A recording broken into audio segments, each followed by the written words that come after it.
রাসূল সাল্লাল্লাহু আলাইহি ওয়াসাল্লাম বলেছেন, দোয়া ইউনুস পড়ে যদি কেউ আল্লাহ তাআলার কাছে দোয়া করে, আল্লাহ তার দোয়া কবুল করে নেন।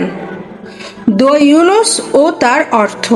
দোয়া ইউনুস হলো লা ইলাহা ইল্লা আনতা সুবহানাকা ইন্নী কুনতু মিনাজ জালিমিন। এর অর্থ, হে আল্লাহ, তুমি ছাড়া কোনো মাবুদ নেই। তার মানে এই যে বিপদে পড়েছি, বিপদে ডাক দেওয়ার মতো তুমি ছাড়া কেউ নেই, তাকিয়ে দেখার মতো, উদ্ধার করার মতো তুমি ছাড়া কেউ নেই।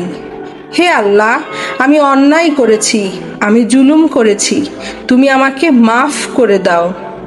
হাদিসে আছে যে আপনি নিজে দোয়া ইউনুস পড়বেন এবং আল্লাহর কাছে কাঁদবেন, আল্লাহ আপনার বিপদ কাটিয়ে দিবেন।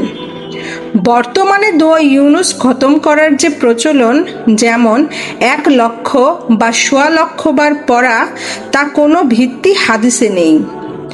অনেকে দোয়া ইউনুস খতম করার জন্য 40 জন আলেম ডেকে আনেন, তারা সমবেত হয়ে পড়েন, আল্লাহ আমি জালিম। কিন্তু যার বিপদের জন্য এই দোয়া পড়া হচ্ছে, তিনি কিন্তু সেই দোয়া অংশ নেন না। অথচ বিপদে আল্লাহর কাছে নিজের গুনার কথা স্বীকার করে কাঁদা বেশি জরুরি। আল্লাহ তাআলা আমাদের বিপদ দেন যাতে আমরা তার প্রতি আরো অনুগত হই। বান্দা যখন বিপদে পড়ে নিজের সন্তানের জন্য, পরিবারের জন্য বা ব্যবসার জন্য আল্লাহর কাছে সেজদায় পড়ে কান্নাকাটি করে, তখন সে একসময় আল্লাহর ওলি হয়ে যায়।